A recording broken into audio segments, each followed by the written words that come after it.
Hey guys, what's up? What's up, DeAndre? How are you, Vishal? Alright. I am Hi. just waking up, drinking my coffee, and here we are. I love those slides in the background. Look at those. Check them Wow. out, Bandle Bandlez.store. slide. That's a great segue Bandlez into, sandals. yes, Vandal sandals. Well, thank you guys so much for coming on today. If you are not aware with these two amazing humans, they make up the bass electronic duo group Bandles. And Vishal is also playing a huge part in the Disciple label. He is a label management as well as A&R. So for the people who have not listened to your music yet, aren't aware with who you guys are, can you guys just give us kind of a brief introduction to what you guys do and the role that you play at Disciple? What a cute fucking cat! Oh my god, I love it. Tell him, V. Lay it on him. Give him the facts, G. Uh, we wait. Was the Alexa article? I wanted to fucking quote that. It was something like, Hold on. Alexa, who is Bandlez?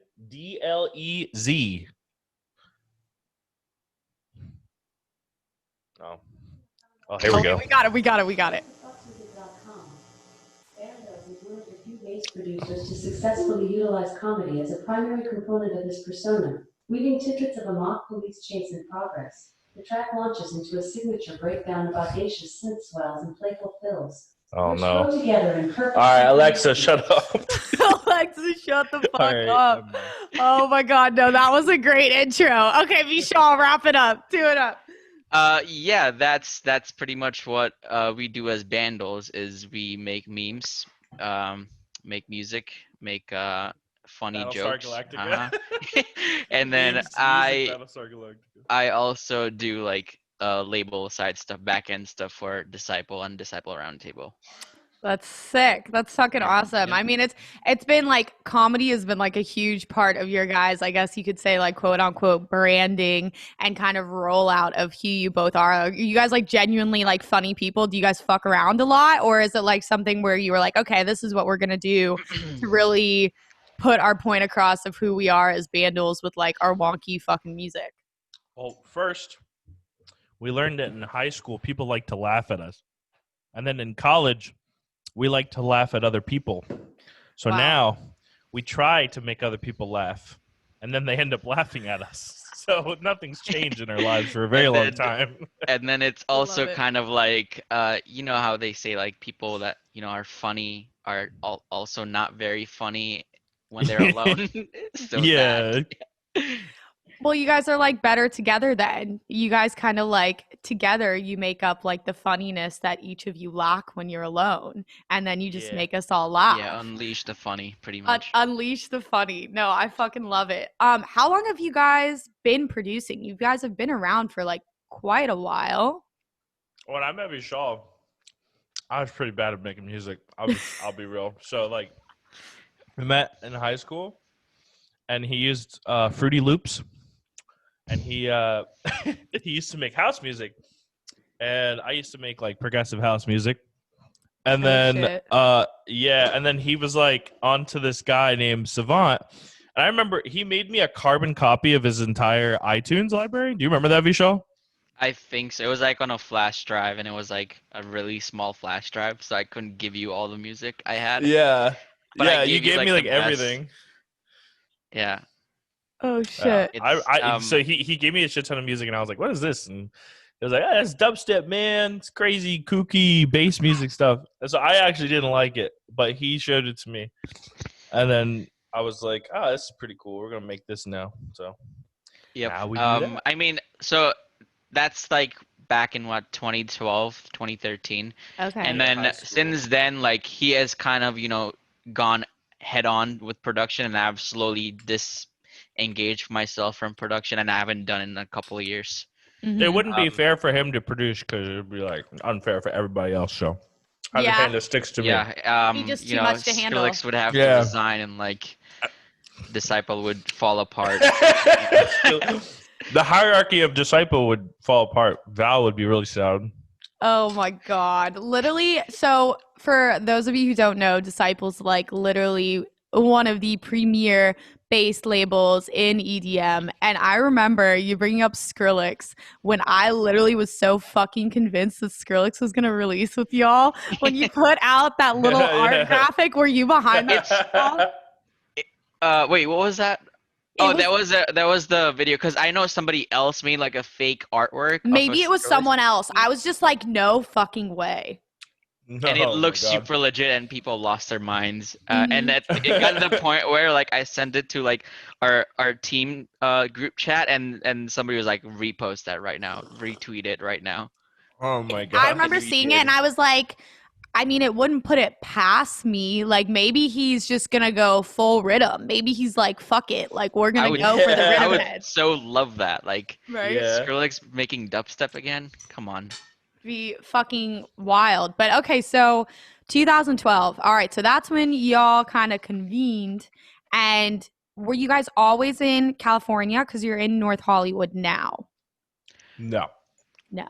We were in Newtown, Pennsylvania, very small town in Oh. Pennsylvania. And then we went to school at Temple University. That was a smack in the face, right? Is that in Vishal? Arizona? Yeah, it's in Philadelphia. Philly. Okay. Yeah. So we were in North Philadelphia. Kids who hadn't really lived on their own at all. And it was a pretty big smack in the face going to the city and being like, oh, snap, there's so much more than this town. I mean, Vishal's from India, so he knows what it's like to live in like dense population and be kind of in like a city atmosphere. But like that shit was foreign to me. And it was kind of like an eye-opening experience. And over the 2-3 years we lived there, actually probably only like a year and a half, 2 years, we made friends. We went to underground parties. We realized that people like to DJ at like 5 a.m. So we started doing that. And Yeah, it's interesting because that was the first time I failed a class doing that. yeah. Because I had an exam at 7 in the morning, and Oh no. supposedly 12 Planet was gonna be at this after party at 4 in the morning, and we went there, and there was nobody there. It was just us two, and then nobody showed up until like 5:30, and then we went back where DiAndre used to live in, like, you know, the student housing, and there was a basement. It was like completely empty, and we just chilled out there, and I tried to stay Slept in the awake. basement. and I passed out, and I was Oh my 15 God. 20 minutes late to the exam, and I Oh. failed that class. So I feel like the two things unfortunately correlate because I'm pretty sure I did the same thing when I was in school. It was Oh, just no. like, yeah, I totally get that. I was like introduced to raving right when I went to school, and like, I don't know, fucking, they definitely go hand in hand with each other. But I'm really glad that I went to school in DC, so I went to like Eco Stage was like my first rave, and I was like, holy shit. But that's like dope. So like, how did you guys go from falling asleep in the basement in Pennsylvania to ending up in North Hollywood? Bro, there's a lot of stuff that happened. There's a lot of between stuff then. in between. Hit the key points. It was all right. Like, here's the timeline. All right. I feel like it changes every single time we tell it because Vishal and I remember some interesting aspects of the story. But okay, so we were in college, and then I wasn't doing too hot. I was pretty depressed, and I hated my classes, and I was trying to go pro in Halo at the same time. And at the same time, Vishal was doing classes, and he had made some friends. So I hung out with his friends sometimes in the library. But fast forward a little bit, we started going to underground parties. And basically what would happen is by the time I dropped out, I think I dropped out first, right, Vishal? At least I think stopped so, going to yeah. my classes. I Yeah. dropped out of school first, and so I started kind of like couch surfing a little bit because I didn't really have any place to stay because I couldn't be in the student housing if I wasn't going to the classes. So I stayed with Vishal and his mom for a little bit. I stayed in a house that my grandpa was selling and was staged for a realtor, so I had to be out during the day for a little bit. It was really interesting. And then soon after, Vishal and I would play these shows, and like we joined this thing called the Dirty Kids, which was me, Vishal, and a guy named JR, who went by Cypher. Basically like a Philly-based trio. And fun fact, it actually had two other members, Chris Caden and a guy named Slushy, who now obviously is Oh, on shit. Shalizi's team and stuff. Yeah. But like, it's insane to think that like we would basically play these underground parties, and then people would notice that we would get on the mic and be really obnoxious and say, "Hey, we wrote this song," and then we would play the song, and then we'd get a bunch of attention because the songs were pretty good. And slowly and surely, it led to us being picked up by management. Dimitri from good old Delaware, who did shows at the local club. So we went from like, I'm really grateful because I feel like we actually got the full experience. Like Vishal and I went through the ringer of like sleep deprivation, hustling, handing out USBs. Like we got that chance. But funny enough, if I'm being completely honest, it was honestly none of that made a difference because nothing happened until we posted stuff online.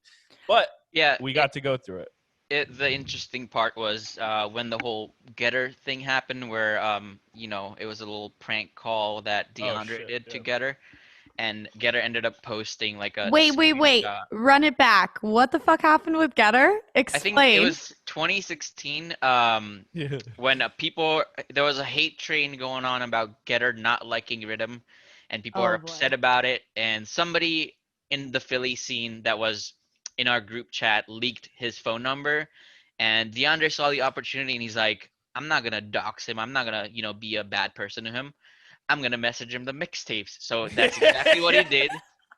I called him. Yeah. I told him I pranked him. I was like, "Hey." Yo. Well, like first I called him, and then when he picked up, I was actually kind of scared because I didn't know he would actually pick up or not. And then he said, "Hello."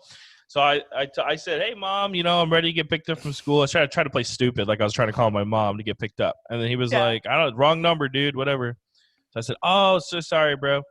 And so as soon as I get off the phone, I text him and I said, "Hey, Ma, like I'm just gonna catch a bus home, or this is something I made at my after school program or whatever." And I sent him the mixtape, and he liked it, and he posted a screenshot and was like, "Hey, this is actually fucking fire." And then Dylan Francis was like, "Hey, yeah, it's pretty nice, man." And so Vishal took it upon himself. There you go. We took a bunch of screenshots and we started posting it. I posted it on Reddit and like Facebook and everything, and put in like $20 in ads. Yes, and that dude. kind of went off. Oh my god! Facebook ads. Facebook ads, and then it blew up on Reddit on the EDM subreddits and stuff. And that's when like the local guys, the local promoters and stuff, they're like, "Hey, management, looking for management." Actually, I think That's crazy. during that time, we were already making some noise online. So we had a pro bono manager from Australia, Bean. Yeah, Dean. Yeah, and he helped us, with we used to go by Bing Bong first when we like were in the scene. Okay. And then he's like, "Yeah, might want to rebrand it or something." And then Bing we found Bong out days. Disney came out with a movie Inside Out and had a character called Bing Bong, and we were like, if we ever get big off of this, they're gonna come after us and be like, "Nope." Yep. Yeah, like how they came out. Yeah. Vishal and I, like, as soon as the Getter thing happened, basically, I called Vishal and I was like, "Bro, look online, whatever is happening, so and so is happening, or such and such." And basically, we blew our load, our ID load. We had like 10 songs we'd been working on. Vishal put every single fucking one of those songs on SoundCloud all at once because we had attention. Yeah. And he made Power on move. this. I'm pretty sure on the spot, you made 10 different artworks for each song. You had 1, 2, 3, Bring It Back or whatever. We had like Keep It Trill or whatever. Like we had a bunch of songs. He posted them all, and they all got like over 1,000 plays, which was insane for us at the time. To see a 4-figure number on our screens in SoundCloud was like, what? That's crazy. So was this after the change to Bandlez or still when you were Bing Bong? No, this is after the change, because I remember like we switched up and then we got a new logo made and stuff, like the drippy at the time, because Getter was so popular and he did the whole drippy art style. We had a drippy Bandlez logo, and I love it. we kind of like started putting that together, and like we were trying to follow the at the time also Marshmallow was blowing up, and we were trying to copy that formula of, you know, independently releasing songs at proper intervals with like a little bit of, you know, marketing going behind it, and like simplistic art style and whatnot, Yeah. which was good Yes, because like sir. I'm not like, I wasn't good at making artworks, but if it's simple enough, it's like sure.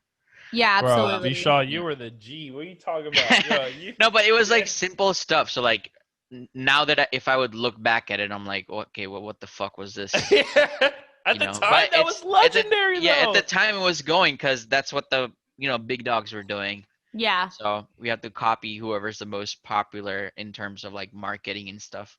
So But you remember now, when we paid Proto? Sorry, but oh, no, I you're just remember good. something. We paid Protohype $100 Oh shit. to for a lesson. Do you remember that? Yeah, it was like a marketing, not marketing. I forgot what it was, but yeah, we paid in It was money. a So waste like, of $100 in a lot of ways, but at the same time, it wasn't, because I remember we paid around the same time we found out Protohype was giving lessons, Mm-hmm. and like here's for anyone listening that's trying to build a career out of this crazy dubstep stuff. I'm gonna tell you what, the most valuable thing you can do is get yourself in a conversation with anyone that you think is on this like inner circle, because like we paid $100 for like a music lesson, whatever. And like after 5 minutes of the 45-minute lesson, he was like, look, guys, like there's nothing I could really do for you musically, but do you want to talk about like marketing and branding and stuff? And in that respect, that was the most valuable 45 minutes, because he basically was like, do this, do this, do this, make sure you're in this people's peripheral, you know, get people's attention, blah, blah, blah. But like just being able to have that conversation with him was like legendary. And looking back on it, now we do like consultations and lessons and stuff. Mm-hmm. And it's crazy to think like we bought his service and it actually worked out. So Well, it comes I like had to full give him the credit circle. there. Yeah, Yeah. absolutely. I yeah, mean, it came full circle when like he DM'd us on Twitter saying like, guys, stop commenting on every Instagram post, because that was a strategy like we were using for a little bit, where like we would just, you know, comment something in reference to the post mhm. to get traction going and stuff. And he's like, yeah, stop doing that. So you like created your own bot pretty much, but you were acting as like the No, bot. no, it was on like everything? just me actually commenting on stuff and like Just trying to engaging so come up with people would see your yeah, name. yeah, exactly. Yeah. It Mhm. was kind of, you know, a good strategy, but like He's it's like, kind of stop that also shit. annoying. Yeah. Well, I mean, I mean, that's really cool that you guys were. So, what year was that you really came into grounds with Prototype and had that kind of interaction, and then from there kept progressing? What was that like? There was no coming into 2016? grounds. We paid him $100. After that phone call, he didn't care. He's like, I don't give a Rightfully shit. so, rightfully so. But you know, No, that's funny. I was just telling a kid who I give lessons to now that Peekaboo was the first person who I paid $100 for a lesson from. He is the there you first go. guy, but he did some of that stuff too, where it was like, okay, like there's a lot of people. I feel like a lot of aspiring artists don't understand. It's like a huge like pizza, and you got to like fill up all the pieces of the pizza in order Oh, to yeah. like become successful. Like it's important to have the music. I mean, the music is the most important part, but like you got to have the branding, you got to have the content, you got to have something that's gonna either like make yourself relatable or engaging to the demographic and the people who are listening and like jamming out your music. Exactly. So have you always done all of the art for Bandlez, like all the way through to the point of you working with Disciple Vishal? Yeah, kind of, sort of. Most of the independent releases, because you know it's independent release, we don't have like a big budget or anything. It's the same reason why I got into making visuals and stuff, because early on, we wanted to like keep most things in house, Yeah. and you know, because all of that costs so much money. I just kind of started learning that over time, which like enabled me to, you know, pursue other things than just like music. Mm-hmm. But yeah, for the most part, we did everything in house pretty That's much, awesome. including like videos and stuff. I mean, I definitely see that as a more commonality with a lot of people who are coming up independently as well, and not just kind of like relying on like labels. Like I look at Swarm and some of the mid-tempo guys, and like they really do everything in-house, and it's totally possible like for anybody, whether they're like a duo act or like a singularity act, and or if they have a team or not, to learn like these programs to be able to cut the cost down to do their own artwork or do their own videos. Would you say it was like a very endearing process, or do you think it's totally possible if you were an up and coming artist to figure out how to do this shit on your own and not pay someone else? Bro, the less you pay for it, the freaking better. Because at the end of the day, like, you got to remember, it's dubstep, it's, you know, EDM. Unless you have a fan base that's like super loyal to you, a lot of the times what you're building is you're building stuff for, you know, for people to listen to. And then the shelf life of those tunes are not very big. So you have to kind of take that into consideration. It's kind of like you have to know that your value is in the whole package. So you shouldn't take too much time on one individual thing when you're starting out. You just need to pretty much get people's attention. I'm sure Vishal can speak to that because he was the one designing a lot of the brand, and like it really comes down to what can I do so that people just pay attention to me, because there's so many people that want to do what you do. So you have to just kind of be like super yourself and just say, okay, well, what's going to make my life easiest while I'm trying to pump out as much content as possible. And most of the time spending like $75 to $100 on an artwork, it's going to hold you back if you're capable of making a bunch of songs, because then you're just dumping money into it. But everyone does it differently. That's just my perspective on it, to be honest. Yeah, it's like there's no proper way of doing anything. There's no like set way of doing it. Obviously, you can follow formulas that have worked for other people, but it may not work for you because of your music and branding. So it's like so you can try multiple things out, see what sticks, and follow that formula. That would be like the easiest way to do it, pretty much. Yes, sir. Yeah, absolutely. So at what point did you guys get to the level where, you know, you were either approached by Disciple or you got an email to send music into Disciple that kind of started to establish your relationship today? Because I feel like, yeah, do it. I need to hear the story. Can I hear the story? Can we hear it? I want to listen. So, we signed with our friend Dimitri, who's done leaps and bounds more than he ever had to do for us. He helped us out a lot. Is he your manager now? No. No, he also, you might know him from like High Caliber, the Battleship. I was about to say it's him. Yeah, I know him. Okay. Yeah. So we had Vishal used to play League of Legends with Matt from Barely Alive. I think how'd you guys meet, Vishal? I think at one point they were live streaming League of Legends or something like that, where I had a friend, Ron. He used to play League of Legends, who I used to play League of Legends with, and he found out that they were streaming, and he added them. And at one point, he just invited me to a Skype call when Skype was still around, and it was Matt from Barely Alive, and then we kind of kicked it off, and like, you know, we started playing more and more, and we still do, unfortunately, but yeah, we kind of built friendship over that, and like, you know, started playing a lot of video games together. He would like invite me to like come watch and make music, and at the whole time my goal wasn't to like, you know, to get anything out of it. I was just looking for a friend to play League of Legends with, because most of my friends didn't play it. Yeah. I didn't play it. I hate that fucking game. As it's fair. Most people do. I do also. But yeah, it kind of slowly built over time. I remember Barely Alive was playing a festival in our neck of the woods, and we asked Matt if he could get Willie to like guest list us. And we went to a festival. I think it was like our first time going to a festival like that. It was crazy a camping experience. festival. Yeah, and we got to see what Willie did. Like this was like 2017, I think. Okay. And we got to meet him in person. Nicest guy ever.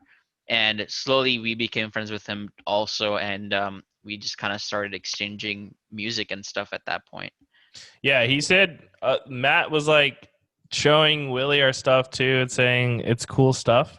And then I'm paraphrasing a lot because there was a lot of like depression and self-doubt that went between point A and point B. You got to remember that. I was yeah. at the time I was actually living in my girlfriend's basement, her parents' basement, and like it was just not a good time. But I was writing music and stuff. And actually, I had a PC that I put Logic on, which was really stupid now that I think about it. But anyway, all right, I'm getting sidetracked. So at the time, we had a meeting. I'll never forget the meeting. I was in David Buster's, and we had a phone call with Rossi, who is known as Myro, and he was the big boy. He ran Disciple. He hit us up and basically was like, hey, guys, you guys have a lot of momentum right now. You guys are a hot act, you know.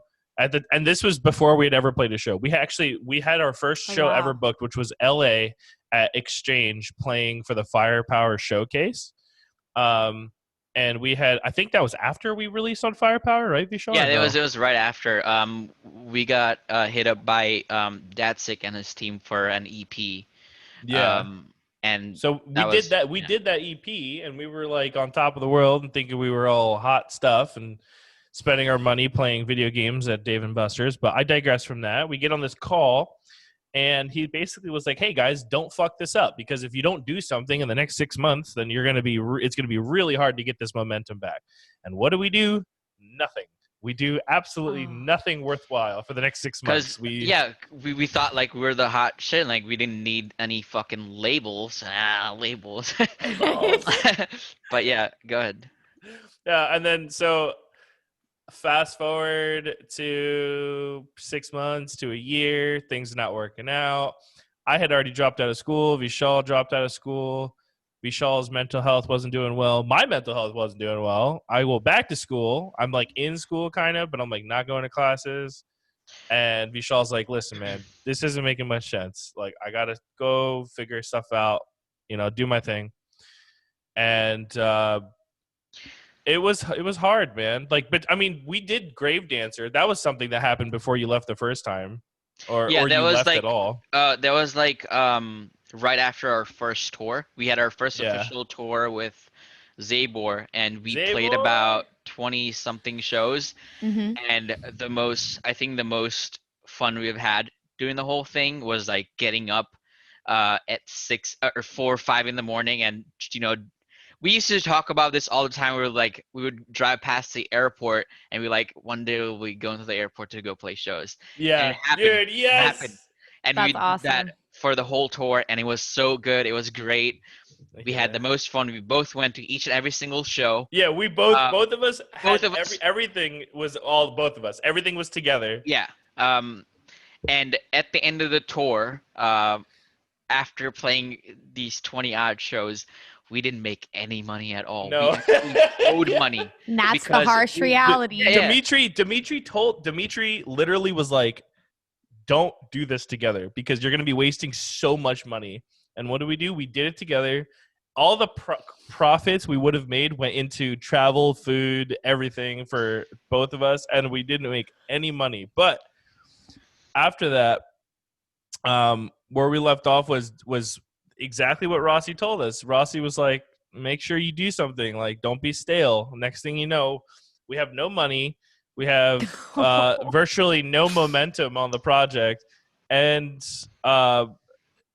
yeah, and I distinctly remember, and again, this is not bashing anyone. This is just, you know, this is circumstance, and I don't blame anyone for the circumstance we were in. But I was talking to Dimitri. We had a call with Eric Silver, and basically Eric was like, I don't know what to do for you guys. Like, there's nothing I could really do. Like, you guys, because we asked Eric to come on through management and like be part of the team and help us kind of like rebuild with Eric Quadrado and stuff, and like, they were basically like, yeah, like we got nothing for you, man. Like, we don't know what to do for you. And to their credit, like, we didn't do anything for ourselves. So there's nothing really they could have done for us. And at that point, Vishal was like, I just got to go back to school. And I probably should have gone back to school too. But I stayed, kept doing singles and offshoots, and eventually got an offer through United Talent, which is really cool. So I started doing shows with like Hesh and Bomber, who at the time were also with United Talent, but still managed under Silver. Yeah. Grave was dancer, yeah. All the grave Yeah. dancer crew people. Yeah. yeah, it was an interesting time. It was an interesting time. I think that I was really depressed when that was going on because Yeah. I didn't have my best friend as part of my project, but also like I didn't really get along with a lot of those guys. I do now, which I'm really grateful for. And fucking chilling with those guys is probably like my favorite thing to do while I'm touring now. So don't get Yeah. it twisted.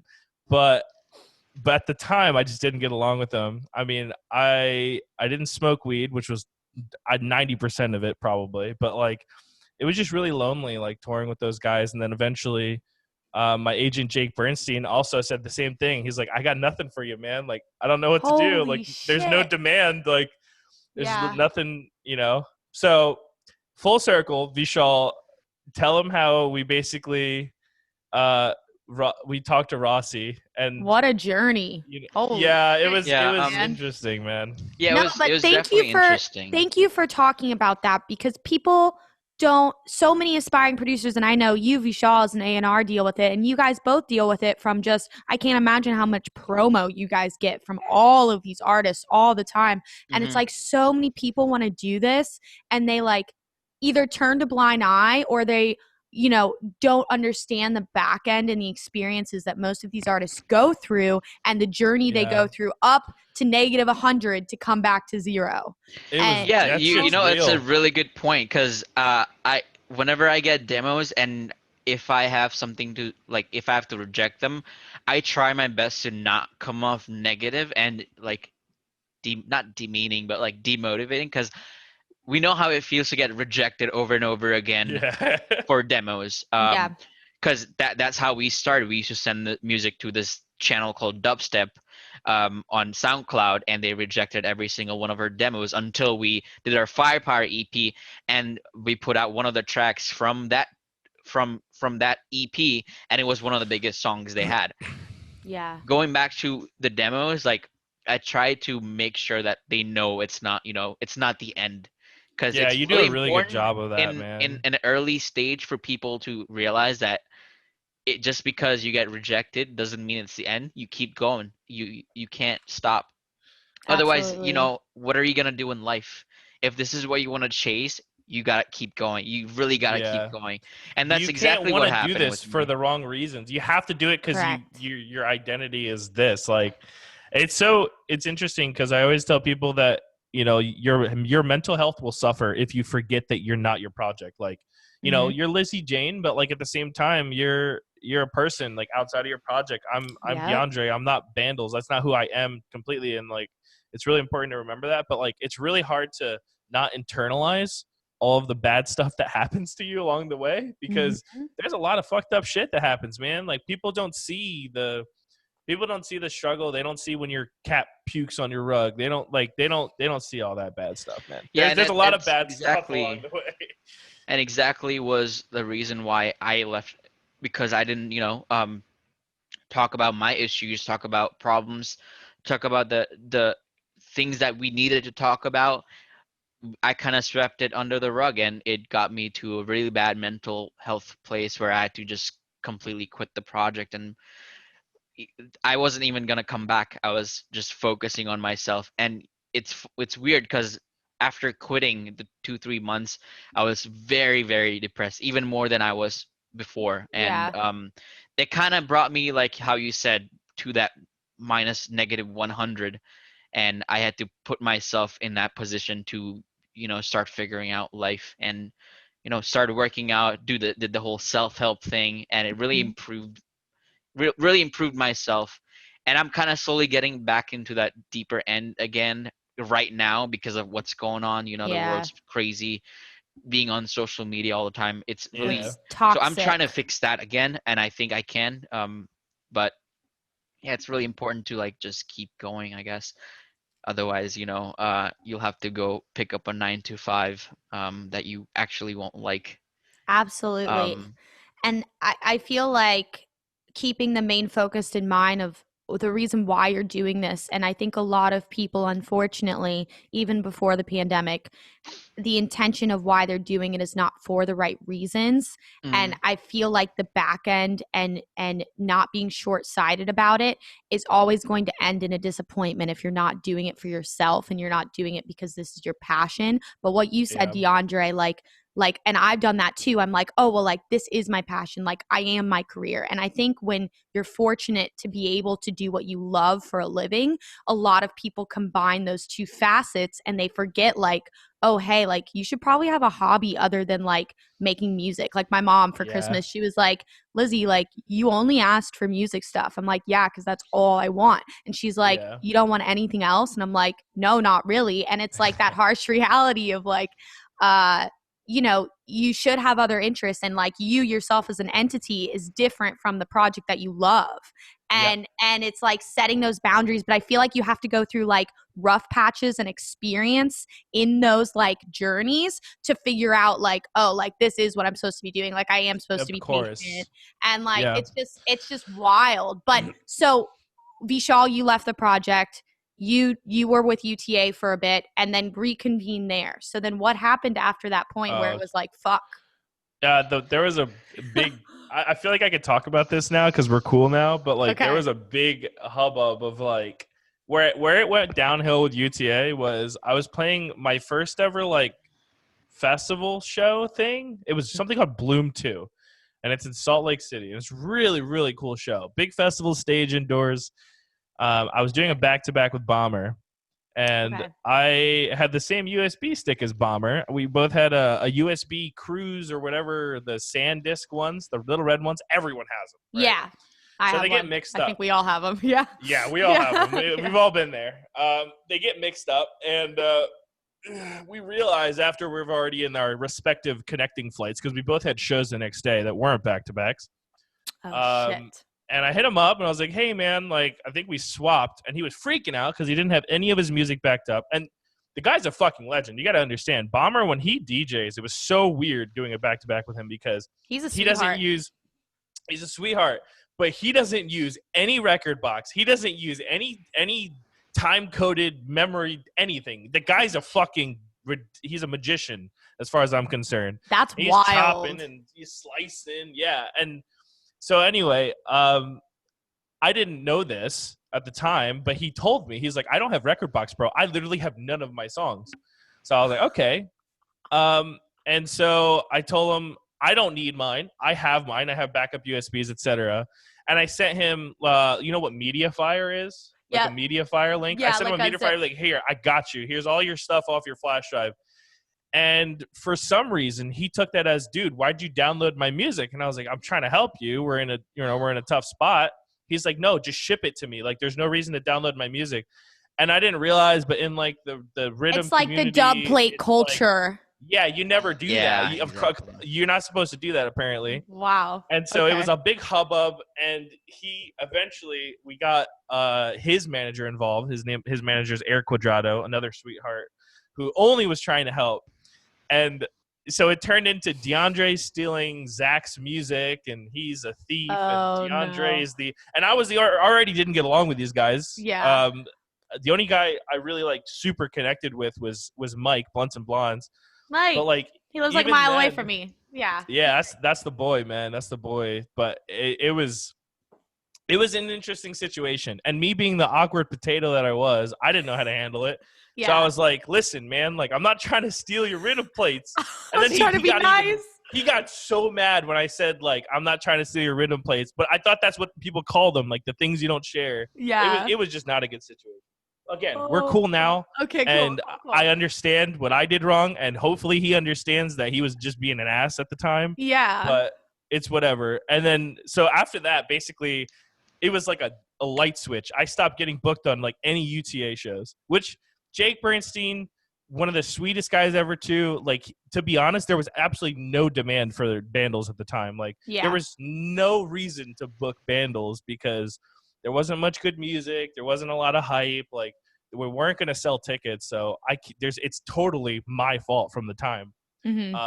But looking back, I remember hitting up Rossi and being like, yo, like, what do I do, man? Yeah, like holy I- fuck. And then Rossi, this was the first time we talked to Rossi. This was before I really knew that Vishal was interested in coming back to the project. But we hit up Rossi after as well. So that's a totally different conversation. But I remember hitting up Rossi, like, what do I do? And he was basically like, you got to do damage control. You always have a home at Disciple, blah, blah, blah.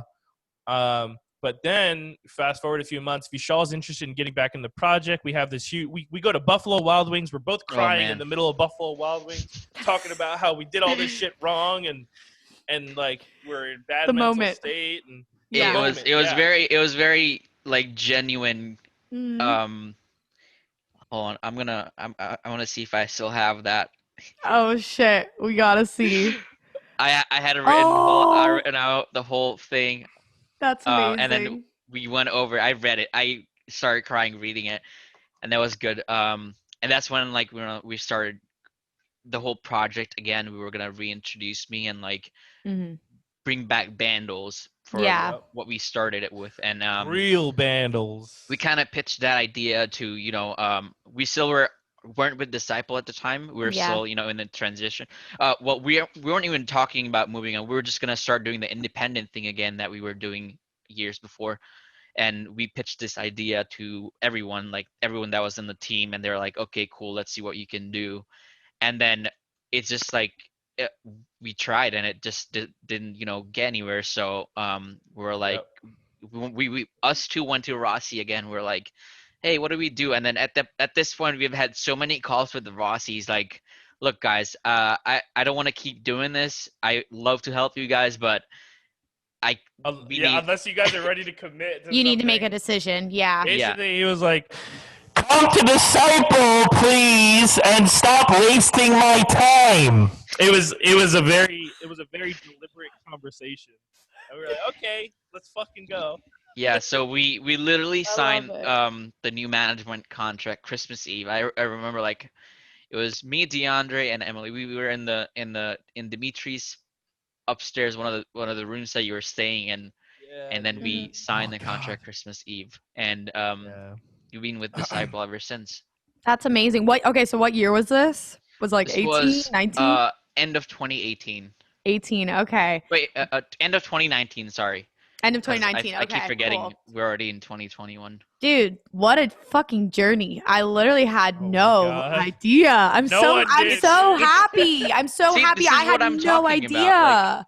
This is what I'm talking about. Like, all the funny stuff we do online is different than what we are in real life. It's not. Yeah. It doesn't always correlate. Like, obviously, it's like common sense to like realize that people, celebrities, whatever what they portray online is not 100% of the time never the same as what they do in real life. Absolutely. And it's like, while you guys are like still funny as fuck, like you're funny human beings, like everybody has both sides. Everybody goes through their fucking shit.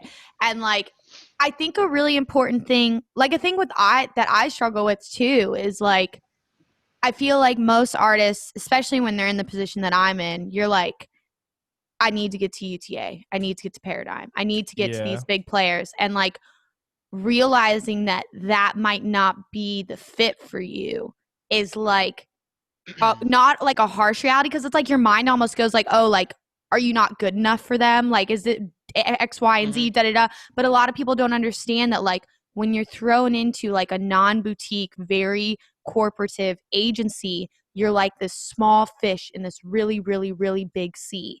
And I feel like you see all these people on these bigger agencies, but you don't see the other 3/4 of artists that are signed that get little to no attention and little to no bookings. And then they just end up disappearing. And it's like, what would you say to those kids? Like, even to me, like sitting in this position where you're like, that's my goal, but like it may not be the right thing for me. And you shouldn't rush to get there, because if you rush, I'll tell you what I would say.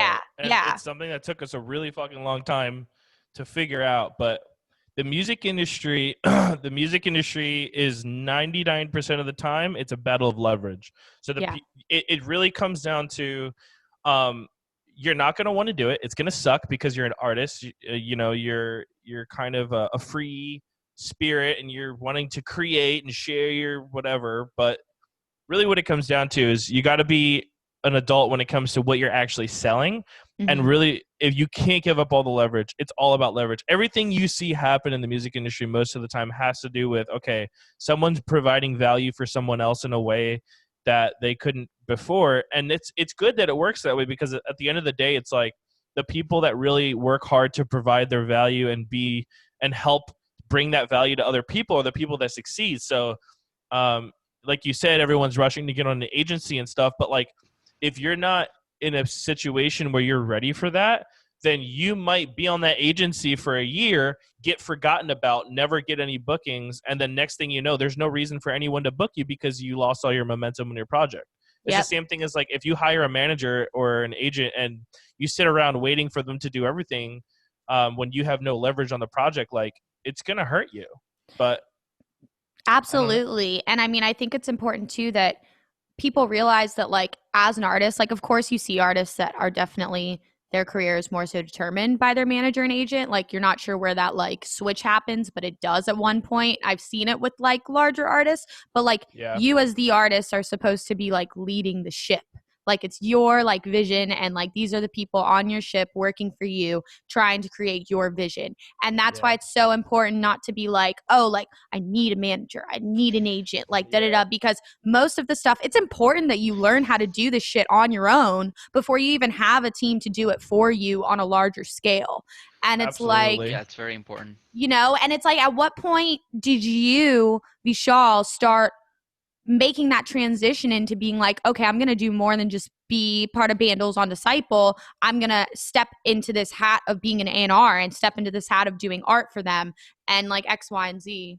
Well, that was definitely an interesting switch because I remember after we signed to Disciple, the plan was to pretty much move to LA and be with the team, and Yep. everyone was here, and we were gonna do fun things.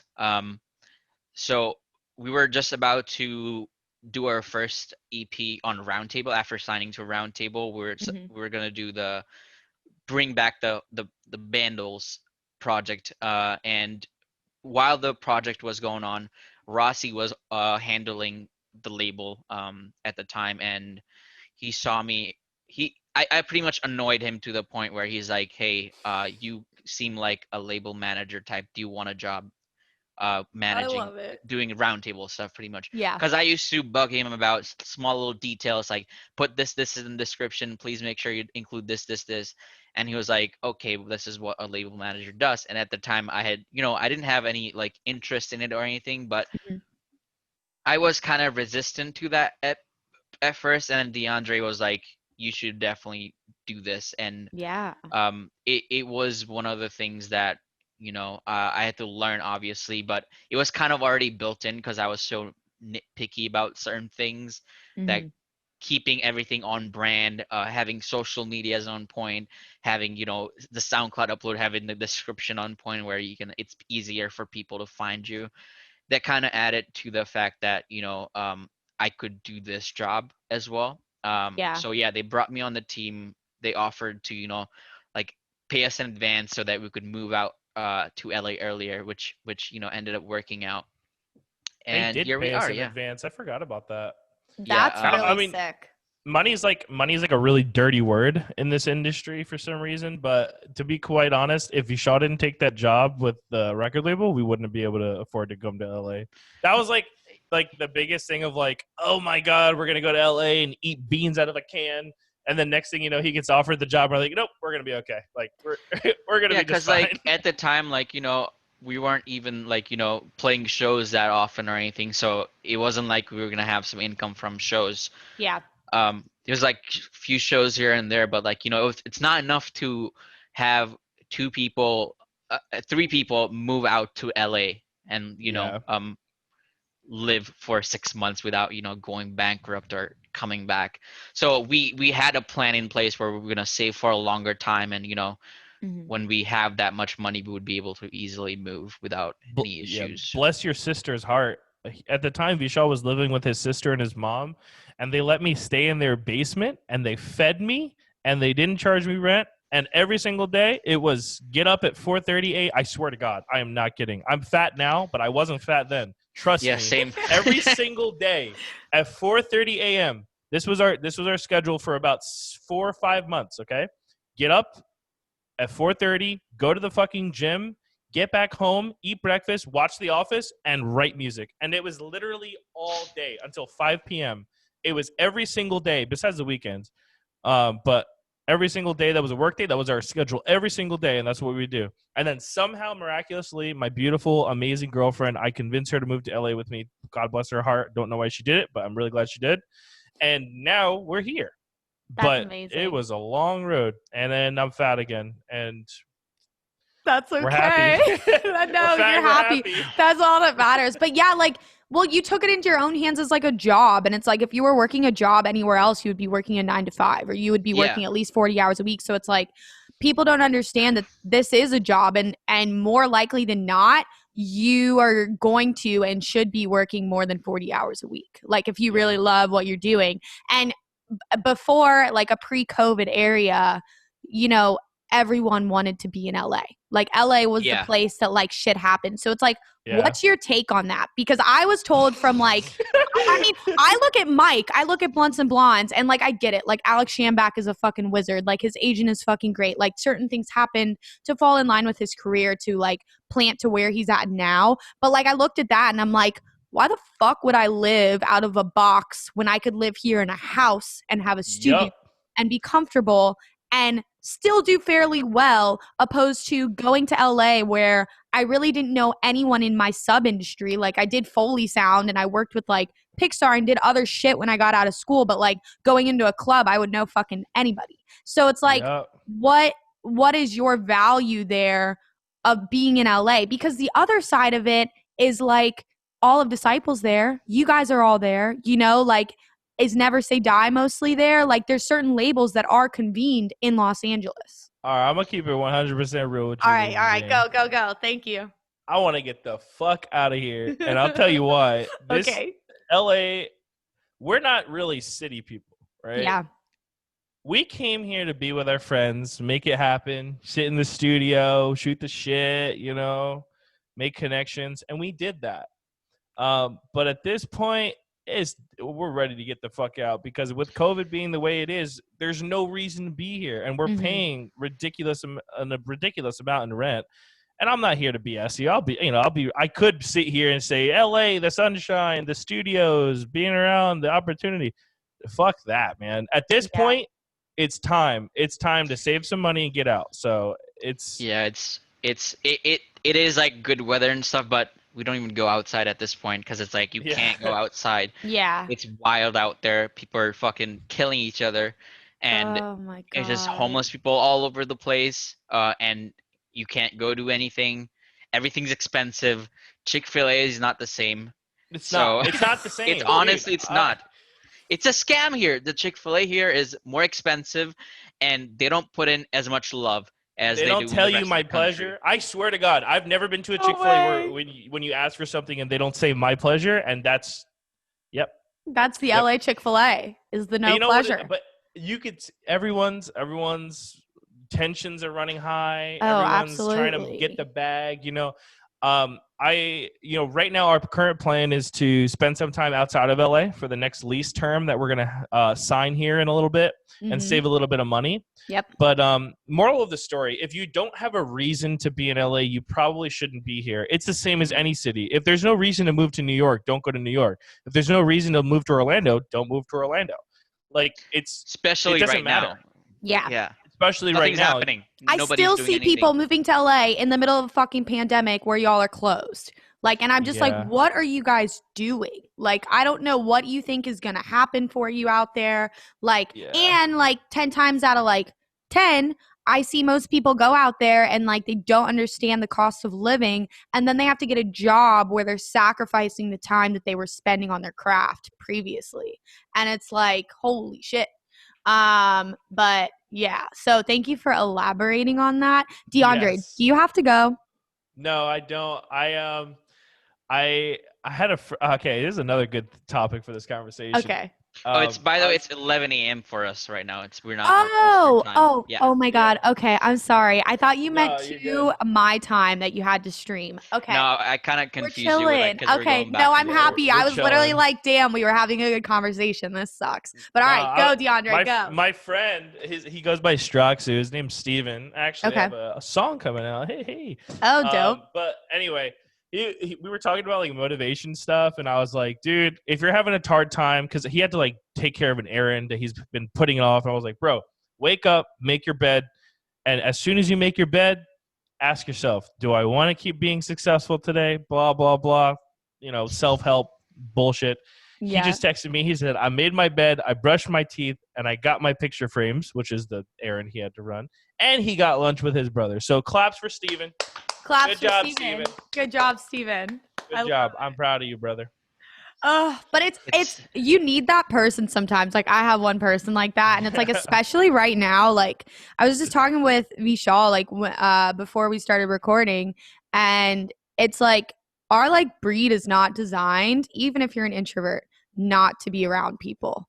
Like it's not Yep. designed to be like, okay, we're gonna go into like solitary confinement. Like I don't need to see the light of day and then talk to another human. And like I just couldn't imagine because like I'm in Florida, so I'm about the polar opposite of where you guys are in every which way.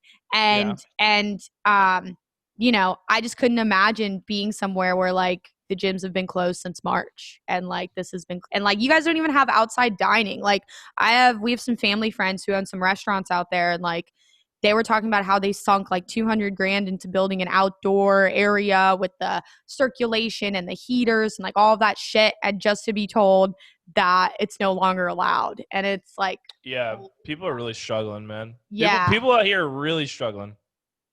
I feel like it's like that out there probably more so than most places in like the US. And you can only hope like when this transition happens, cross my fingers peacefully in like 10 days.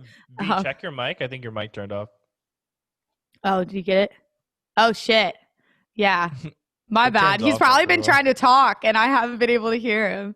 No. He just did. I was looking at him. Okay. No, thank you. You got a cool little studio space there. Can you give us a No. look? So I can give you a look. However, so I just kicked all my roommates out and I'm building my legitimate acoustic treated studio Let's in go. my room. So I actually like it just came into my mind that I literally don't even have my webcam hooked up. So this is gonna be the little tour.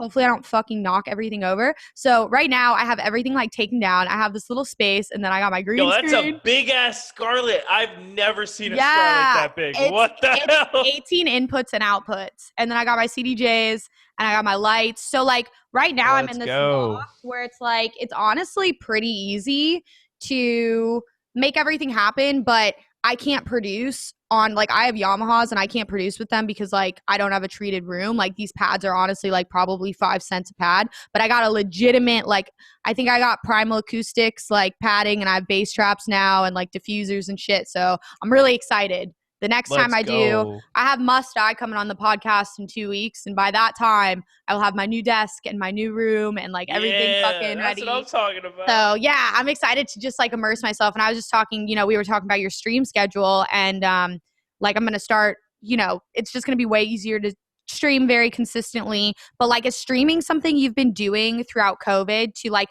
tell me the positive benefits that you found from streaming? Because I know most artists I talk to like are like way gung-ho on it or they're like I'm literally pulling my teeth to stream. I'm pretty gung-ho. The reason being it does take a lot out of me mentally, I'll be honest, but I set out to start streaming to make a little bit of side income. I charge people to do feedback, I have subscribers to make some money, blah, blah, blah. But really what it's turned into, and some of the guys can attest to this, combined with the Discord server, it's become a real platform for people who have a creative vision and are having a really hard time figuring out what they want to do. And what I really like about it is at the same time as everyone having a place to kind of like talk and gather and just kind of like meet people of similar mindsets, it's been a really good place for people to kind of like unload mentally. And I didn't really realize this, but Along with what I said about leverage in the music industry, you also have to remember that you have to know what you're providing, the value you're giving to people, because sometimes that could be a cool song, but sometimes it could be a cool performance. Sometimes it could be a cool experience or something to be a part of. And when it comes to streaming, I've found that what you're really giving people isn't necessarily me talking bullshit for 3 hours, which no one should pay to see that. But really what it comes down to is a space where people can feel like they have someone. And during COVID, it really has shown me that the value in streaming is to really be the leader and show people, okay, this music thing, yes, it's very competitive, but in times like this, you start to realize that you really need to stick together with your peers. And I think if it wasn't for that aspect of it, I don't think I would still do it. I think that the positive feedback I've gotten from people telling me how it's affected their lives and affected their ability to kind of like think and create, like, I think that's the most important part of it.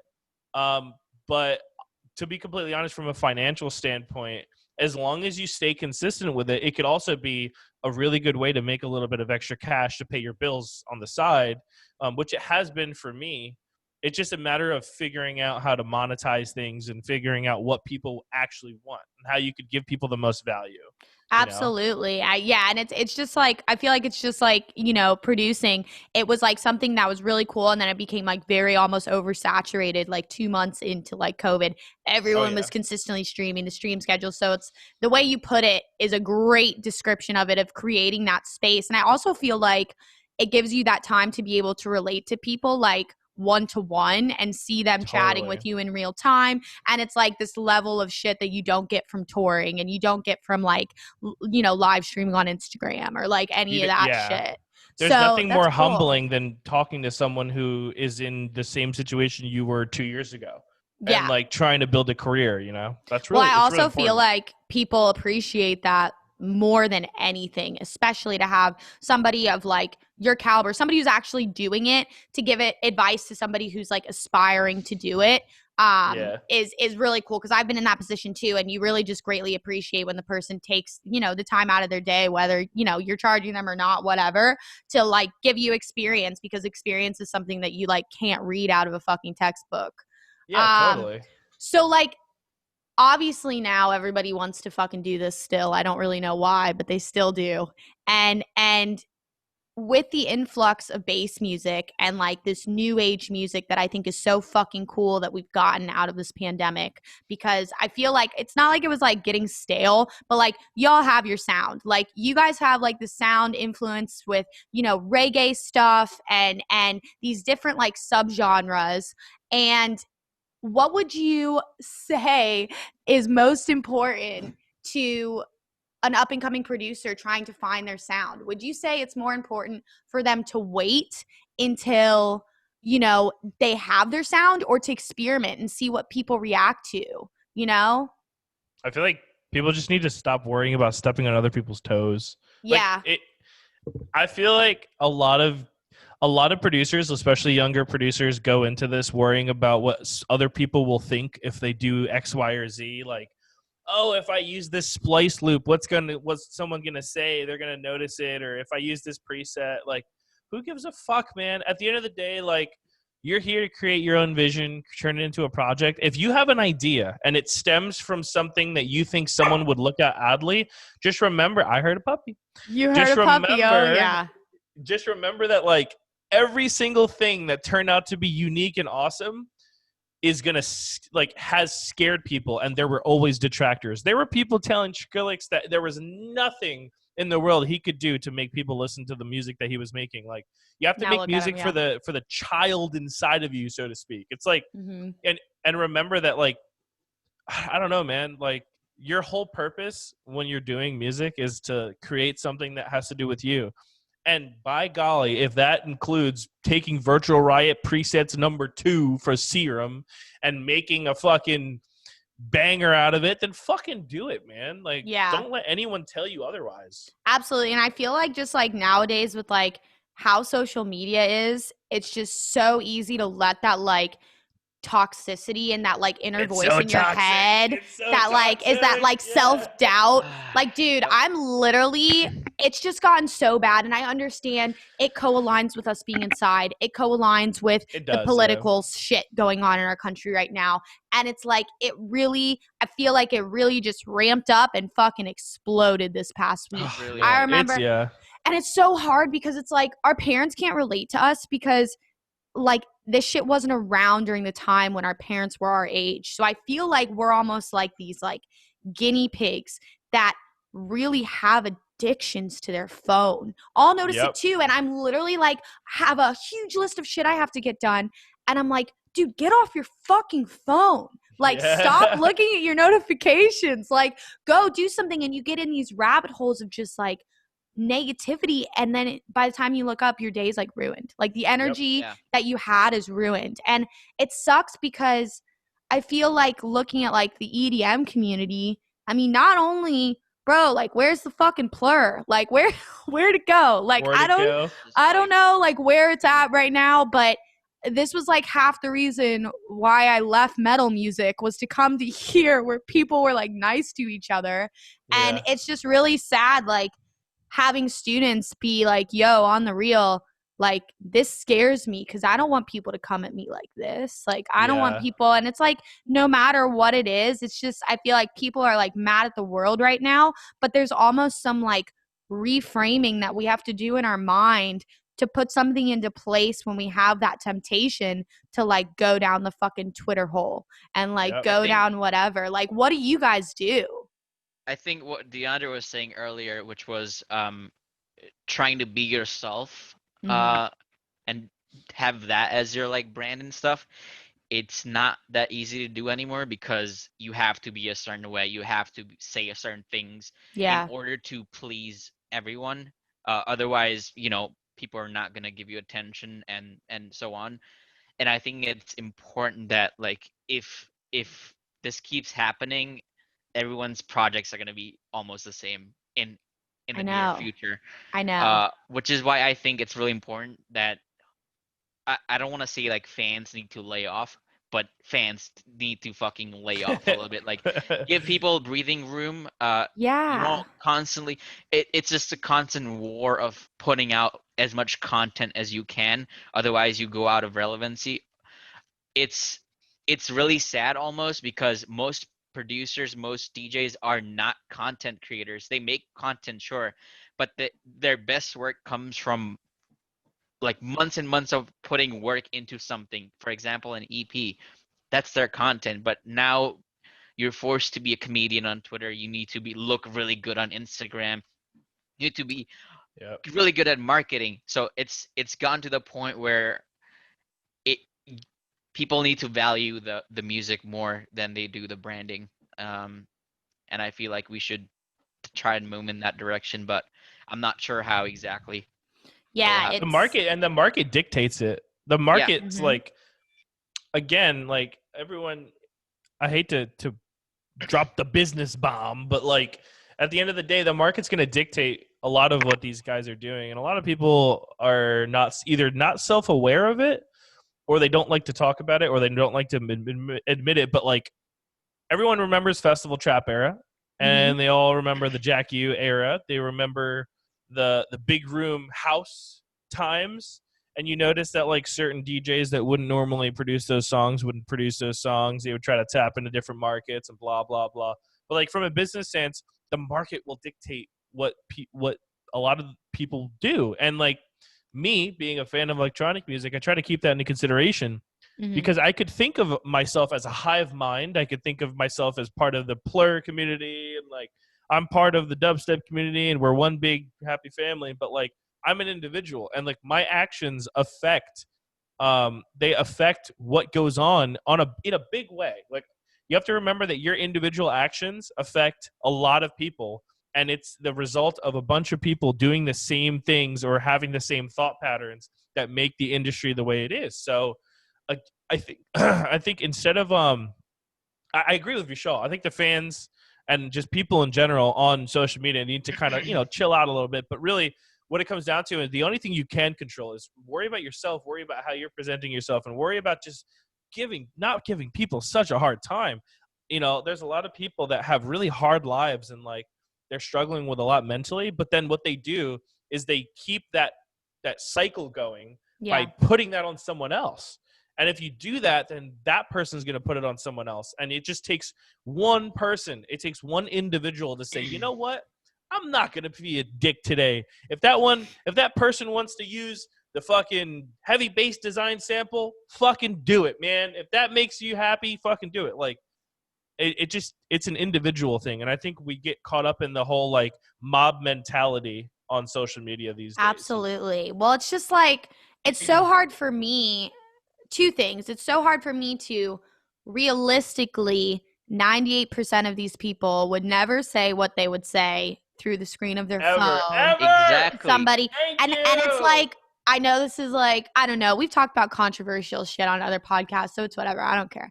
I can't wait to like think about where these artists are going to be at when like a year from now they're all in the same artist lounge and half of these artists tried to get the other half canceled. And it's like and it's just like when I was talking to like Modestep the other day, and it's like these artists we're the only industry that doesn't have like a union. We're not unionized. And I get that there's other, you know, facets where there are unions and you kind of go out of electronic dance music and you've got these bigger labels and bigger corporations that oversee a lot of it. But in my mind, even though it may not be a realistic take, but you would like to think that the artists would like to stick together and see the other artists succeed and be there for the other artists. And it's really sad that this like isn't the case right now. And I love that with like Disciple and with all of these newer labels coming up like Halicon and you know, a few others that are started by artists and they're ran by artists. And I think that's what needs to happen going into the future. But it just like sucks thinking about it because no one would ever say this to their face. Like, you're not going to get X DJ that comes up to other X DJ and is like, oh, you want to say this? Like, you want to say this shit to my face now? Like, in rap music, they literally fight each other. They literally go and shoot each other. Yeah. So it's like, and then you look at EDM and it's like, Twitter war on Twitter the fingers. Twitter fingers. It's that and the fake positivity where people are like constantly being positive, but secretly they're not. They're talking shit about them. It's that toxic positivity, man. Yeah. And that also is a big part of EDM like, Twitter. And, I feel like it was like a cleanse almost when the pandemic started. It was like, okay, everybody's getting taken off the touring circuit. Everyone's going to be at home.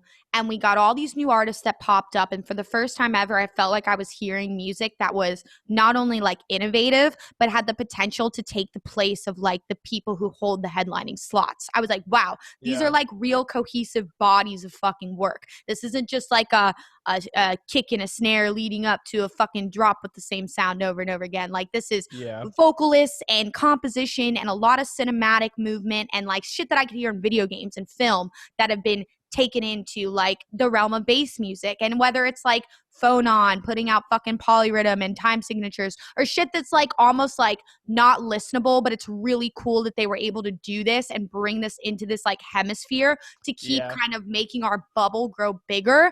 And it's just like, now we're here. And I'm like, how did we get here? Because I felt like it was this cool cleanse where we got people on the playing board, like Control Freak on UTA. Like, I loved seeing these artists that were just really fucking fire producers getting picked up in a time where there were no shows, because it gave me hope to be like, damn, dude, like they're going to put some real fucking musicians on these touring circuits when shit comes back. And now it's like, I can't even go on Twitter because it's not just the fans anymore. It's like the industry people too. It's the artists too. The actual industry that's like wanting to come after each other. And it's sad because just like any facet of entertainment, our industry isn't that big. There's really not that many people. It's a niche. You know? It's a niche, man. So it's like, fuck, man. Like, what's going to happen?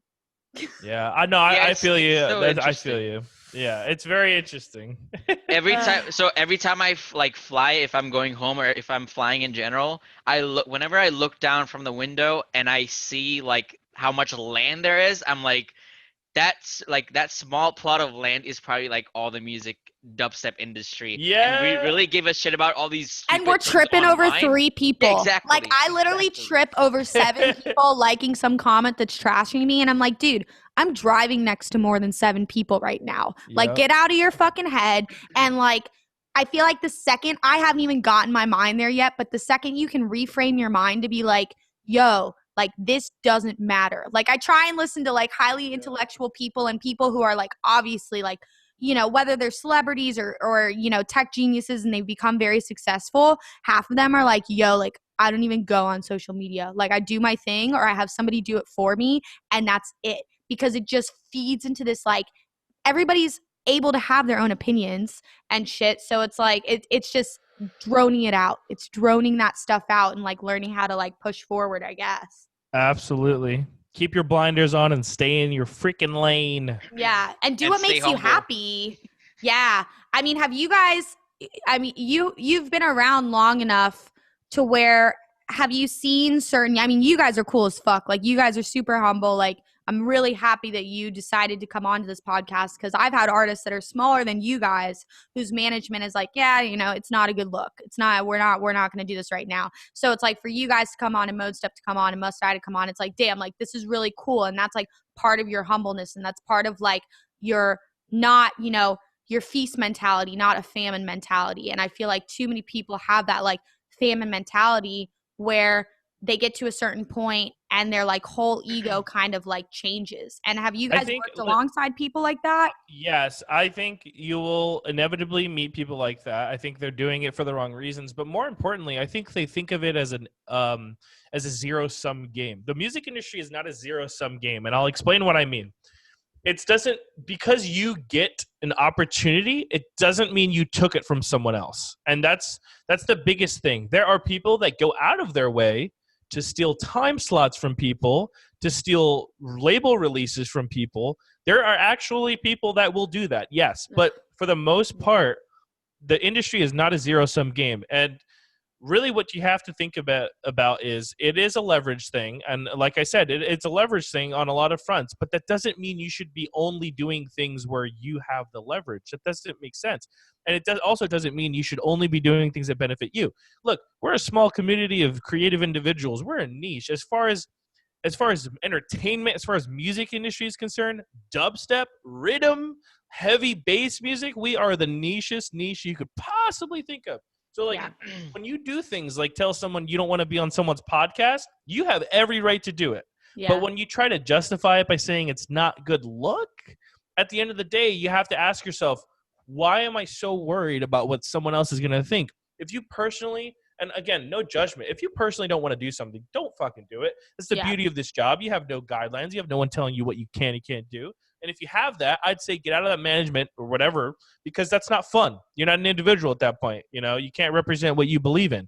But at the same time, ask yourself, why are you so concerned with the way something looks that you're not willing to pass down some of that viewership to somewhere else? Like, listen, it's no small thing, and it's no secret, I should say.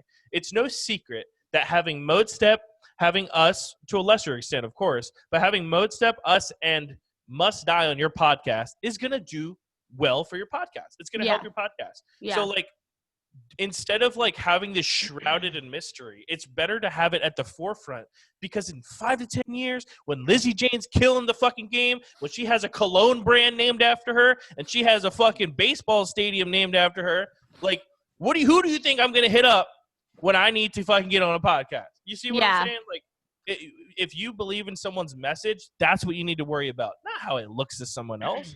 Because at the end of the day, if the only reason you're doing this is because you want to look good, man, you're in the wrong fucking industry, because you're going to have way too many people telling you don't look good all at once. And it's going to be on Twitter, and people are going to retweet it, and it's going to make you sad. And Absolutely. it's one of the big reasons why we signed your track with Born Eye is when we heard, I was in studio with 12th, and because whenever we do demos, we go over them together and like. No way, really? Dude, you're seeing like organic reaction right now. You have no idea how happy I was. Yeah, he has a nice system and everything, so we played it out, and right away, like the intro and into the build up, we already knew we were gonna sign it because of the message that was behind the track, and what Born Eye was talking about how Yeah. horrible it's been, and that was right away. I turned to John. I'm like, we need to sign this, and this is gonna be the the cream on top of the cake, because it has a great message, obviously, Yeah. and to close out the whole year. Initially, obviously, the comp was supposed to come out last year, which was Hmm. December, but it didn't happen. But I feel like it's a good timing, as things change in 2021, to close out the year, close out all the releases with that track being the Well, cherry I on the I top. greatly appreciate it. Sorry, I was like interrupting. I get all giddy. I was literally like on FaceTime with my friend, and I was just like, dude, they took it. I was like, they fucking took that shit. And I freaked out. I was like, this isn't real. I gotta call my mom. Like, da da da da. Because it was just so cool because I sent the track to so many people, and I like sent it to Odd Profit, and I sent it to like Bad Clat and like other people who would give me feedback and shit. And they're like, like I don't know how I feel about it, but I've never heard anything like it. But like it's like spoken word dubstep. And I was like, Yeah. it doesn't matter what people like think about it or the reaction to it. Like I'm mentally prepared for anything that anybody's gonna say. I'm Yeah. gonna just try and not look at the fucking comments. But like the message in it is the important part. And I feel like that's something that like we have the opportunity. I mean, that's why we create music. Like it's to have like a message behind it or emote a feeling or, do something that you want to. It's the way that we express ourselves as artists and producers. Like aside all the content, like the music should be the most important part. So it was very, very cool that you guys dug that track. And like Born Eye's he's amazing. He obviously has a huge history in EDM period and in rap music as well. And so he was like, yo, like, because I originally sent the song to him, and there's my vocals and parts of the build up as well. And it was just like just ambient kind of thing. And I was like, just do a spoken word thing over it. And then when I sent him the track, he's like, holy shit. And I'm like, yeah, because it's Yeah. like there's so much like power behind what he said. And he said he just pressed record and he just talked. And then he sent me the whole like 4-minute thing of him talking, and I was like able to edit everything together. And so, yeah, well, I greatly appreciate you guys showing interest in it. But going into that with what you said, so do you work really close with John? Like, what is John's like role? Because I know he doesn't like. I know he's like obviously like the Yo. curator, right? Like, I don't know what Vishal's is his role? prisoner, dude. You don't even So I know. mean, so what we do is, like I said, I was talking to him right before we got on this, and we usually what we do is we get together. We try to at least get together. It's difficult because of COVID, but we used Yeah. to meet up every single week, and we would make food. Obviously, that was like our big thing, or our motivator. But throughout the day, would listen to all the demos. So I get sent a whole lot of demos, and from that, I would weed out, the obvious, like, this won't do, Just not ready. Yeah. just not ready yet. And I would take the ones that might be really good, and some of them would be like really good, and we would go over them, all of them, and we would just That's plan amazing. out what the next few months would look like, and see what the new kids are doing, and what Mhm. we can sign. Basically that we A&R together, and he helps me figure out different things. But yeah, that's what we do together pretty much. That's super sick. So, like, looking into the back end of Disciple, is it mostly like you, Rossi, and John, or are there still a bunch of other Um, people who play parts? so Daniel, he used to be on a project called Hold on Astronaut one sec. I don't want to interrupt. But I do have to go. I have to jet and start playing No, the that's stream. fine. So Yeah. I appreciate you, Lizzy Jane. Love you very Thank much. you I'll leave you so guys to much. finish up here. Yeah, thank you so much for coming on, Mwah. DiAndre. Mwah. Have a good stream. I greatly appreciate it. Bye bye, y'all. Bye. Yeah.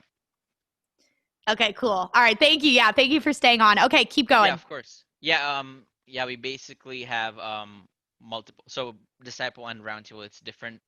I do mainly Disciple Roundtable with John and 12th, and we curate the whole year. We curate all the releases, and then I put it together in like back end where it's agreements, contracts, distribution, artwork. I don't make the artwork or the videos myself. We have teams to do it pretty much. And then Yeah. on for main label, Daniel, who used to be on Astronaut with Myro, um, we he curates the whole label with Rossi, and they would look for music and stuff. And then I've been helping them with social media and all of that for Disciple main label That's contract. awesome. So it's still a fairly small team. You would, Yeah, you it's know, yeah, we have three owners and then two employees, pretty much me and a guy called Dieter. He does all the YouTube stuff, all the cool videos you guys see. the videos are He, insane. They yeah, he animate, yeah. does. Yeah, that's pretty much the whole team. Sick. Okay, cool. And I mean, I think it's so cool because you guys were one of the first labels that were really like artist based ran. And I think that there's a future there, especially with what I said earlier with the new labels, where it's kind of like we're platforming artists by artists running the label. Hmm. And I think there's something special in that because just as DeAndre said, like at the end of the day, this is a business, even though it's like a fun ass thing. Like I remember when I was like 18, I was like, wow, do they just like open a box and the rave pops up and like all of like the people just start playing and all of that shit? And it's like there's so much that goes on behind the scenes that it's really cool to see artists kind of putting on that different cap and becoming educated enough to start taking those steps. And I really Yeah. hope that that's what the future will bring, just in EDM period. Hmm. Hopefully, throughout this time, most of us made our income off of touring for the most part, or if you were offering, other freelance services. Hmm. And it really showed us how little we make off of our music and, the actual 0.00 whatever per stream. And it's bringing attention to, I feel like, something that has been swept under the rug because of live events for so long, that Yeah. we should be making more off of our music than we are. And it'll just be interesting to see how everything really plays out. But from the position of where you're at with an A&R and also an artist, you know, what are some things that you would tell these aspiring, if you're an aspiring dubstep producer, you want to fucking get signed to Disciple. So when all of these kids come to you, whether they've talked to you directly or asked things in the Disciple Reddit forums or on your Discord, what are some things that you would tell an aspiring producer to really focus on before they decide to send their track into a label like yours? I think the most important part is to knock out the music off the park. Like right off the bat, you have to be good. Mhm. It's at the end of the day, it's the music that's gonna get you on the label. It's not, your branding or whatever. Because if the branding is there, it's fine. But if the music's not there, then us as the label, we're gonna have, a problem selling that music. Yeah. Because if it's not good enough, then we won't be able to sell it. So at that point, you have good music, and all you have to do right now, if you're an up and coming producer, just keep on working on music and post your clips on Twitter, post your clips on SoundCloud, whatnot. Just don't expect, don't have high expectations. Just do it for fun as long as you can, and then once you are at that point, we will find you. We will, because I'm always looking for new music to sign, Yeah. and show to the team before we sign it. Obviously, it's important that you're good to go when you get signed, because once you sign, once you have an EP, that's your like way in, and then you have to keep it going, because you will get like a small following from a release, and then you will not post anything for a little bit. So you have to be ready. You have to make sure that musically you're ready to go, and you have enough music that will sustain you for the next 4 or 5 months after a release, for Yep. example. So keep working on music, and that's pretty much it. You don't have to have a big branding or anything. Your music should speak for itself. Absolutely. And I think that's something that hopefully will come out of this pandemic because the eyes have been put on the music instead of Yeah, like the touring photos and the touring videos and all of that yeah, shit. live clips. And like something, a position that I was in was that I had been wanting to send music to you guys for like quite some time, but like I knew I wasn't ready yet. And would you either want to see a producer submit, let's say, a few different songs, maybe they're not ready yet, and you see the constant uh effort that they're putting forth to, becoming a better producer X, Y, and Z? Or would you rather them be patient and be like, yeah, this is the one that I want to send to them because I don't want to get the answer no? Like, what would you rather see as an A&R? I think it really depends on how fast you can make music. Mhm. Obviously, there are producers out there that can like pump out a track in a day, but then the track is also good. But then there's producers that will try to do the same, but it's not quite the same result. So it's important that you know your limitations and what you can do, and based off of that, if you can make good music real quick, then just put it out yourself, and then somebody will find you, a label will find you, a manager will find you and put you on. But if you're not confident like that, if you can't make music quick, then then line your ducks up and have all the releases, all the tracks that you make in a big playlist, and see what's good, and then out of those, then you select the tunes that you think are good enough for other people, or good enough for you first of all, and then send it out to labels and managers and stuff. But Absolutely. I think it's important to not go out and look for label releases. Let the labels come to you, let the managers come to you. Yeah, absolutely. And that's what I've heard from most people as well. Like, I want to say, like, nobody's going to knock on your door. Like, you have to do your part to making sure that you're, posting the Twitter clips and being proactive about the shit that you're doing on your social media. But it's also, your main focus shouldn't be, okay, I got to get signed here. I got to get this agent. I got to get this manager, because you want people working for you, and you want people who are interested in signing your tracks that are, interested in the content and interested in the product. Because I feel like if you get something done for you over a favor, those favors eventually like run out. Yeah, I don't know. exactly. It's important that you know your worth, and you know that the whole thing is going to happen because of you, and not because of somebody else's favors and somebody else is doing your bidding, pretty much. And I feel like that's like long-term versus short-sighted thinking and planning and trajectory. Do you guys have anything coming up on, besides the release on Friday, which you all did your SoundCloud? It was a collab, right? With Niptane. Niptane. Okay, I was gonna butcher the pronunciation on that. With Niptane, which is like fucking fire. That's gonna come out on Friday. My track with Born Eye comes out on Friday. On the nights of the annual roundtable comp, which is gonna be super, super cool. It's a great compilation with a lot of strong players. Do you guys have anything lined up after that you're looking forward to? We sure do. I don't think I'm gonna like spoil it for anyone. Yeah, no, that's fine. But keep an eye out on obviously the roundtable socials, and Yes. you'll get to see what we're talking about pretty much. Awesome. But yeah, we have things lined up always, trying to get as much, good music out as possible. Yep. But hopefully this year we're gonna we're trying to take some time in between releases rather than pumping out new EPs every single week, because we did that last year, and it was partially, my fault for not really fault, but I wanted to time it so that we would release Knights of the Round Table Volume 4 as the 100th release, which it is, but we kind of had to push it back to this year to January. But that was the goal, and I think we're there now. So now it's time to kind of slow down a little bit more. Yeah, absolutely. And, well, focus on main label stuff as well.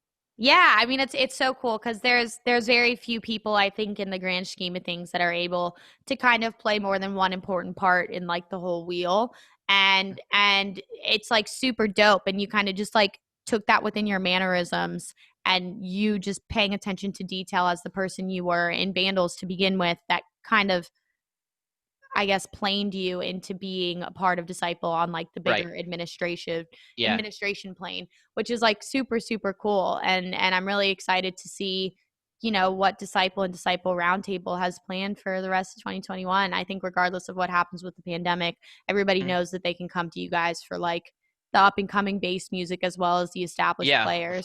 of course. Yeah.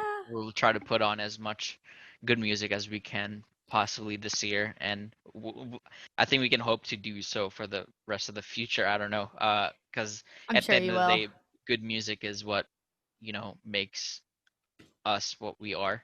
And, Yeah, definitely. And I think there's like, even though there is unlike a very huge amount of people that want to do this now, that Mhm. means that there's like more opportunities for there to be great music as long as people Exactly. like keep doing it, and very forward thinking music, which is super, super exciting. And I'm really excited, even though we're still like stuck at home, I'm super excited to see what festival lineups are going to be, not only their sets are sounding like, but who's going to be playing them when everything Yeah. comes back to turn. I think there's going to be Exactly. even if it's not like a huge change, I think there will be a little like enlightening, like slight little changes, and Yeah. it'll definitely be for the better. I'm really excited to hear just some like weird shit in when everything kind of comes back Exactly. to playing.